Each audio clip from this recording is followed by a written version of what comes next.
Everyone, welcome back to परचम। हम discuss करेंगे ताजमहल के ऊपर क्या कंट्रोवर्सी चल रही है, क्यों ताजमहल को तेजो महल कहा जा रहा है।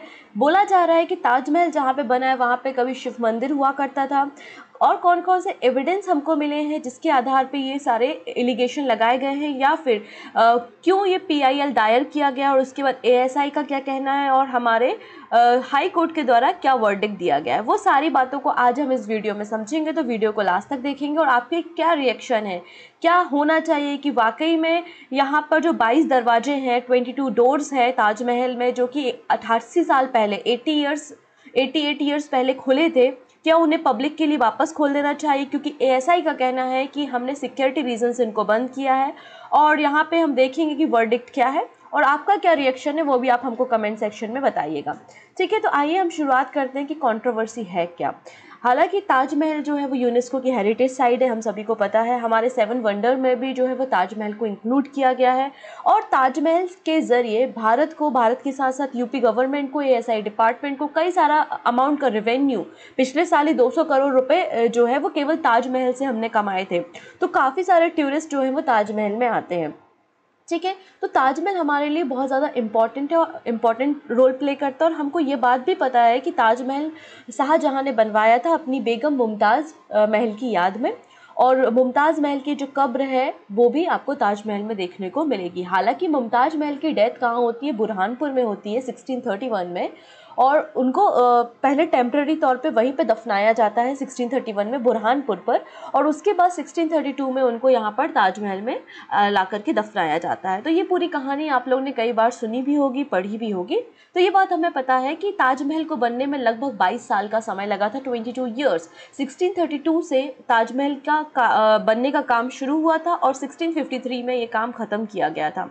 ये ताजमहल का डिज़ाइन बनाया गया है, ये मार्बल से बनाया गया है, और जिसे हम मकराना मार्बल भी कहते हैं। मकराना मार्बल जो कि राजस्थान में मिलता है, वहाँ से इस मार्बल को मंगवाया गया था और उसके बाद ताजमहल बनवाया गया था। उस मार्बल की डिमांड पूरे इंडिया में, पूरे वर्ल्ड में देखी जाती है। रीज़न इज़ दैट कि चाहे कितना भी ज़्यादा टेम्परेचर क्यों ना हो, 50 डिग्री सेल्सियस गर्मी क्यों ना हो, ये ताजमहल गर्म नहीं होता, इसका फर्श हमेशा ठंडा ही आपको देखने को मिलेगा। तो मकराना मार्बल से जो है वो ये ताजमहल बनाया गया। इससे रिलेटेड डॉक्यूमेंट्स भी हमको मिले हैं, तो हम उन डॉक्यूमेंट्स पे भी बात करेंगे। तो सबसे पहले देखते हैं कि न्यूज़ क्या है। तो 7 मई का दिन था, 7 मई 2022 को एक BJP के मीडिया इंचार्ज बोल सकते हैं, अयोध्या डिस्ट्रिक्ट के रजनीश सिंह, उनके द्वारा एक PIL लगाई गई। इन्होंने लंबे समय से डिमांड उठा रहे थे कि जो 22 दरवाजे बंद हैं ताजमहल के, उन्हें खोल दिया जाए और उन्हें खोल के दिखा दिया जाए कि वहाँ पर क्या है, क्योंकि ऐसा उनका कहना है, ऐसा उन्होंने क्लेम किया है कि वहाँ पे शिव मंदिर है, और जो दरवाजे बंद है वहाँ पर हमारे हिंदू धर्म के देवी देवताओं की मूर्तियाँ हैं, और उनके ऊपर ही इस ताजमहल को बनाया गया है, ऐसा उनका क्लेम है। और इसलिए इन्होंने एक याचिका लगाई इलाहाबाद हाई कोर्ट की लखनऊ ब्रांच में, लखनऊ बेंच में, और कहा कि हम चाहते हैं कि जो 22 दरवाजे बंद हैं ताजमहल के, उनको ओपन कर दिया जाए और ओपन करके हमको दिखा दिया जाए, क्योंकि ये ताजमहल नहीं है, ये तेजो महल है, जहाँ पे शिव मंदिर हुआ करता था। जैसे कि शिवालय होता है, वैसे तेजो महल वहाँ पर है, और वहाँ पे शिव मंदिर हुआ करता था जिसके ऊपर ये ताजमहल बनाया है। ऐसा एक PIL लगाया गया था रजनीश सिंह जी के द्वारा। कोई पहली बार ये ताजमहल का मुद्दा नहीं आया है। 2015 में, 2017 में, 2018 में, 1989 में कई बार ये मुद्दा उठाया गया है कि ताजमहल के नीचे क्या है, ये सारी बातें। तो ASI ने इनके दावे को बंद कर दिया, कहा कि हमने जो 22 दरवाजे बंद किए हैं वहाँ पर वो दरवाजे सारे के सारे रूम जो हैं वो खाली हैं, वहाँ पर ऐसा कोई भी एविडेंस नहीं है जो हमें पुष्टि करे कि यहाँ पे कभी हिंदू मंदिर या शिव मंदिर हुआ करता था। हम समय समय पर रेजर्वेशन के लिए उन दरवाज़ों को खोलते हैं, ऐसा ASI ने कहा, और मना कर दिया कि हम वो 22 दरवाजे नहीं खोलेंगे। और उसके बाद ही पूरा मामला जो है वो Lucknow bench Allahabad high court में चला गया, और ये पिटीशन किसने फाइल की थी? रजनीश सिंह ने की थी। तो क्या पिटीशन में कहा था कि जो 22 दरवाजे कई सालों से बंद है, 1934 में इन्हें खोला गया था, और उसके बाद आज़ादी के बाद से आज तक दरवाजे नहीं खोले गए, लगभग 88 साल हो गए हैं। और वहाँ पे बोल रहे हैं कि हमारा बिलीफ है कि वहाँ पे लॉर्ड शंकर का मंदिर है, और ताजमहल को उसी मंदिर को डिमोलिश करके बनाया गया है, ऐसा इन्होंने कहा, इसलिए 22 दरवाजे खोल दिए जाए। जैसे कि अभी ज्ञानव्यापी मॉस्क जो है, ज्ञानव्यापी मस्जिद का भी सर्वे चल रहा है, वहाँ पे भी ऐसे कुछ आर्किटेक्ट मिले हैं, पिलर्स मिले हैं, जैसा बोला जा रहा है कि हिंदू मंदिर को गिरा करके उस मस्जिद को बनाया गया था। ऐसे ही सर्वे पहले जो है वो अयोध्या मस्जिद, जो बाबरी मस्जिद है जिसपे आज अयोध्या मंदिर बन रहा है, उसके लिए भी इस तरीके का सर्वे पहले भी कराया गया है, जैसे कि अभी ज्ञानव्यापी मस्जिद का सर्वे चल रहा है। तो इन्होंने कहा है कि यहाँ पे भी वीडियोग्राफी होनी चाहिए, 22 दरवाजे खोल देने चाहिए। आप एक टीम बनाइए, वो टीम यहाँ पे इन्वेस्टिगेट करेगी, वीडियोग्राफी करेगी और हमें बताएगी कि वहाँ पे कोई मंदिर की एविडेंस तो नहीं है।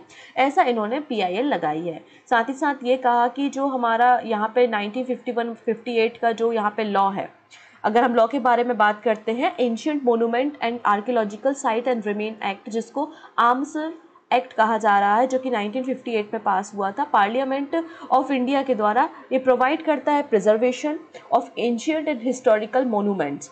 ठीक है, तो ये बारे में बात हो रही है कि Fatehpur Sikri, red fort of Agra, ये सभी भी हिस्टोरिकल बिल्डिंग है, इनको भी शुड ऑल्सो भी डिक्लेयर अगेंस्ट कॉन्स्टिट्यूशनल प्रोविजन। ये बात भी इन्होंने PIL में कही है। क्लियर है, क्योंकि ये जो भी यूनेस्को की साइट्स होती है, उनके 200 मीटर की रेंज में आप कोई भी खुदाई या कोई भी कंस्ट्रक्शन का काम विदाउट पीरियड परमिशन नहीं कर सकते। तो कुछ लोगों ने ये भी कहा है कि यूनेस्को की साइट है और यूनेस्को की साइट होने के कारण अगर आपको यहाँ पे वीडियोग्राफी करनी है या कुछ भी काम करना है तो आपको यूनेस्को से परमिशन लेने की ज़रूरत है। ये बात भी यहाँ पर उठाई जा रही है। तो क्या ताजमहल को यूनेस्को की लिस्ट से बाहर कर देना चाहिए? हमें बोल देना चाहिए कि हमें ताजमहल की खुदाई करनी है, हमको एविडेंस कलेक्ट करने हैं और हम ताजमहल को यूनेस्को की लिस्ट से बाहर करना चाहते हैं? तो ऐसा नहीं किया जाना चाहिए। इससे हमारे देश को, हमारे टूरिज्म को बहुत नुकसान होगा, क्योंकि आप अभी आज के समय में अगर यूनेस्को की लिस्ट ओपन करेंगे तो 7 वंडर में आपको ताजमहल देखने को मिलेगा। अगर हम ऐसा कोई काम करते हैं तो वो ताजमहल को यूनेस्को की लिस्ट से बाहर कर देंगे, जिससे हमारे टूरिज्म को घाटा हो सकता है। अब यहाँ पे जो पिटीशन फाइल की गई उसका बेस क्या है, ये पूरा मुद्दा कहाँ से शुरू हुआ? तो मुद्दे की अगर हम बात करते हैं तो 1989 में एक बुक लिखी थी P.N. ओक ने, ठीक है, जो कि एक सोल्जर भी रहे हैं और फिर हिस्टोरियन भी रहे, ऑथर रहे हैं, जिन्होंने कई सारी जो मोनूमेंट्स वगैरह हैं उन पे पुस्तक लिखी हुई है। तो P.N. ओक ने 1989 में एक बुक लिखी थी जिसका नाम था the Taj Mahal, a true story is a temple palace. इस तरीके से एक बुक इनके द्वारा लिखी गई थी। तो यहाँ पे इसी बुक में इन्होंने कहा था कि 1212 AD में जो तेजो महल है उसको जो राजा थे परमार्थी देव उनके द्वारा बिल्ड किया गया था, जो कि जयपुर के राजा थे, और उसके बाद जयपुर के राजा ही मानसिंह के द्वारा इन्हें संभाला जाता था। और उसके बाद शाहजहाँ, जो मुगल रूलर थे शाहजहाँ, उन्होंने राजा मानसिंह से इस तेजो महल को ले लिया और फिर वहाँ पर ताजमहल बना दिया। ऐसा इनकी बुक में, P.N. ओक की बुक में ये बातें लिखी गई हैं और इसी को बेस मानकर PIL को लगाया गया है। साथ ही साथ अगर हम थोड़ी और पीछे चलते हैं तो 2015 में क्या हुआ था? 2015 में भी अगर बात करते हैं तो आगरा जो सिविल कोर्ट है वहाँ पे पिटीशन फाइल किया गया था कि ताजमहल जो है वहाँ पे शिव मंदिर है और इसलिए इसका नाम जो है वो लॉर्ड श्री अगरस्वाल महादेव नागेश्वरम विराजमान तेजो महल के नाम पे कर देना चाहिए। ऐसा एक इंस्क्रिप्शन राजा परमार्थी देव का मिला था बटेश्वर से, वहाँ पर ये इस इंस्क्रिप्शन में मिला था कि यहाँ पे एक शिव टेम्पल हुआ करता था। तो 2015 में भी आगरा के जो सिविल कोर्ट है वहाँ पर याचिका को लगाया गया था। फिर 2017 में ASI हमारा जो आर्कियोलॉजिकल डिपार्टमेंट है उन्होंने कहा था कि हमने यहाँ पे इन्वेस्टिगेशन किया है, समय समय पर हम इन्वेस्टिगेशन करते रहते हैं। इसके अलावा 1993 में नेशनल ज्योग्राफी रिसर्च इंस्टीट्यूट और रुड़की विश्वविद्यालय की एक टीम भी आई थी जिसने यहाँ पे सर्वे किया था और ताजमहल की जो बुनियादी स्ट्रक्चर है या फिर उसकी मजबूती का पता लगाने के लिए रडार बेस्ड सर्वे किया गया था। तो हमने समय समय पे ताजमहल को ओपन किया है, वहाँ पे कई सारे रिनोवेशन का काम हुआ है, सर्वे हुआ, वहाँ पे कोई भी शिव मंदिर या ऐसे कोई एविडेंस नहीं है। इस बात को डिनाई कर दिया था ASI डिपार्टमेंट ने। ठीक है, इसके बाद बात करते हैं एक फरमान के बारे में। देखिएगा इस तरीके का फरमान, यहाँ पर ये एक प्रिंसेस बोली जा रही है जयपुर की, है ना, मतलब जो राजघराने से बिलोंग करती है, उन्होंने इस एविडेंस को प्रस्तुत किया है, जो कि यहाँ पर ये जो पूरा फरमान है वो इशू किया है राजा मानसिंह और शाहजहाँ के बीच में। इस फरमान की जो डेट है वो 28 दिसंबर 1633 की बताई जा रही है यहाँ पर। ठीक है, इस फरमान में कहा गया है कि जब यहाँ पर मुमताज़ महल की डेथ हो जाती है और मुमताज़ महल को आगरा में शिफ्ट किया जाता है या फिर लाया जाता है, तो वो जो पैलेस है या तेजो महल है वो उसे जगह को देते हैं जहाँ पे उनकी कब्र को रखा जाए। उसके बाद एक फरमान जारी किया जाता है जो राजा मानसिंह है और शाहजहाँ के बीच में। तो यहाँ पे 4 हवेली 4 हवेली राजा मानसिंह लेते हैं और एक जो तेजो महल है उसको ट्रांसफ़र कर देते हैं। इस तरीके से 1 हवेली और 4 हवेली के बीच में आदान प्रदान किया जाता है शाहजहां और राजा मानसिंह के बीच में, ऐसा इस फरमान में मेंशन किया गया है। हवेली वर्ड या मेंशन वर्ड इस फरमान में मेंशन किया गया है और ये फरमान यहाँ पे जारी किया है। मतलब यहाँ पे ये जो राजकुमारी आपको दिख रही है, जो कि एक बीजेपी की मेंबर भी हैं, इन्होंने कहा है कि ताजमहल पे अधिकार हमारा है, जो जयपुर के रॉयल फैमिली है उनका अधिकार ताजमहल पे, ऐसा इन्होंने कहा है। ठीक है, और इस फरमान में ये बात भी कही गई है कि जो मकराना की माइंस हैं वहाँ से मार्बल जो है राजा मानसिंह की परमिशन से ताजमहल पे या तेजो महल को ताजमहल में कन्वर्ट करने के लिए बुलवाया गया था। तो ये सारी बातें भी इस फरमान के ज़रिए मिली हैं। तो ये कुछ फरमान हो गए, कुछ बुक्स के एविडेंस हो गए जिसके आधार पर ये PIL को फाइल किया गया था।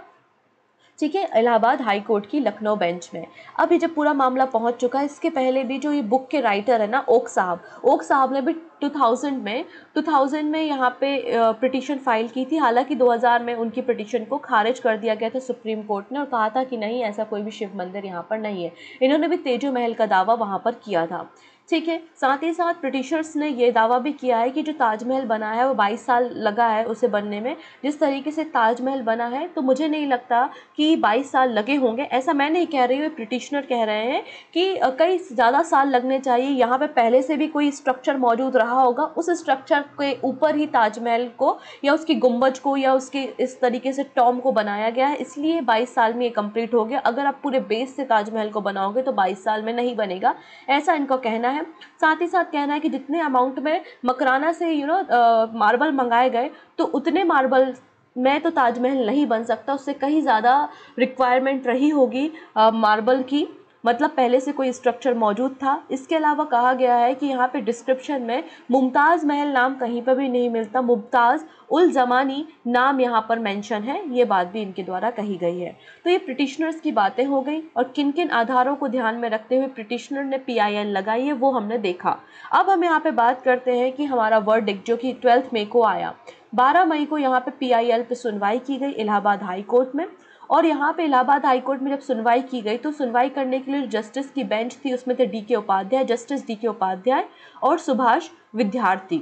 इन लोगों ने मिलकर रजनीश सिंह जी की जो PIL है, पहले तो उनको बहुत डांट लगाई, बहुत फटकार लगाई कि हम आप लोगों की फालतू की PIL सुनने को नहीं बैठे। बिल्कुल आपको राइट टू इन्फॉर्मेशन है, आपको फ्रीडम इन्फॉर्मेशन, आप अपने फील्ड की इन्फॉर्मेशन जानिए। कल को आप बोलेंगे कि हमें चीफ जस्टिस के चैम्बर में जाना है और वहाँ पर जाके देखना है, तो आप ऐसी कोई भी PIL लगाएंगे और उस पर हम सुनवाई करेंगे, ऐसा बिल्कुल नहीं होगा। हमारे पास काफ़ी सारे काम है, बहुत सारे मुद्दे पेंडिंग है, हमें उन पर सुनवाई करनी है। ये बात यहाँ पे हाई कोर्ट के जस्टिस के द्वारा, यहाँ पे जो टीम बनाई गई थी जस्टिस DK उपाध्याय उनके द्वारा की गई। आप इस तरीके की PIL का दुरुपयोग कर रहे हैं। ताजमहल किसने बनाया, इसके पहले आप जाके रिसर्च कीजिए, आप MA कीजिए, आप PhD कीजिए, आप नेट क्वालिफाई कीजिए, आप रिसर्च कीजिए। और रिसर्च में अगर आपको कोई भी मुश्किल आती है कि आपको रिसर्च करने से रोका जा रहा है तो आप PIL लेके हमारे पास आइए, बिल्कुल आपकी कोर्ट मदद करेगा। लेकिन इस तरीके से आप बेबुनियाद बातों पे हम यहाँ पे हाई कोर्ट का या सुप्रीम कोर्ट का वक्त ज़ाया मत कीजिए। ये बात यहाँ पे लखनऊ बेंच के जस्टिस के द्वारा कही गई। इस दौरान जस्टिस DK उपाध्याय ने याचिकाकर्ता को फटकार लगाते हुए कहा कि PIL का आप दुरुपयोग कर रहे हैं, कल आप आएंगे और कहेंगे हमें अपनी माननीय जज के चैम्बर में जाने की अनुमति चाहिए। तो इस तरीके से आपकी सारी बातों को यहाँ नहीं सुना जाएगा और आपके मुताबिक हिस्ट्री को या इतिहास को नहीं चेंज किया जाएगा, इसलिए आपको ज़रूरत है रिसर्च कीजिए। और इस तरीके से इनकी जो पिटिशंस थी उसको खारिज कर दिया है कोर्ट ने। तो ये पूरा मामला है। तो 7 मई में पिटीशन फाइल हुई थी, 12 मई को ये वर्डिक्ट आया और ये पूरा मुद्दा था। मैंने आपको एविडेंस भी बताया किन आधार पे ये सारी बातें की गई। इनफैक्ट आगरा के जो ASI चीफ है, आगरा के जो ASI चीफ है जिनका नाम है RK पटेल, उसके बाद उन्होंने ये कुछ पिक्चर्स को भी इशू किया है जो कि उनकी वेबसाइट पे अवेलेबल है। और ये पिक्चर जनवरी 2022 की पिक्चर है और कहा जा रहा है कि जनवरी 2022 में हमने रेनोवेशन का काम किया था और ये कुछ पिक्चर हमने जारी की हैं कि वहाँ पे कोई भी शिव मंदिर नहीं है। ये आपकी सारी फालतू बातें, इस तरीके से बातें यहाँ पे की जा रही हैं। तो no evidence of any temple in Taj Mahal, union culture minister के द्वारा ये बात कही गई है। ठीक है, तो हालांकि अभी भी ये मुद्दा है कि हमारे पास डॉक्यूमेंट्स हैं कि यहाँ पे जो ताजमहल है वो तेजो महल हुआ करता था, राजा मान सिंह और शाहजहाँ के बीच में फरमान जारी हुआ था, और इस तरीके से अभी भी बहुत सारे हिस्टोरियन क्लेम करते हैं।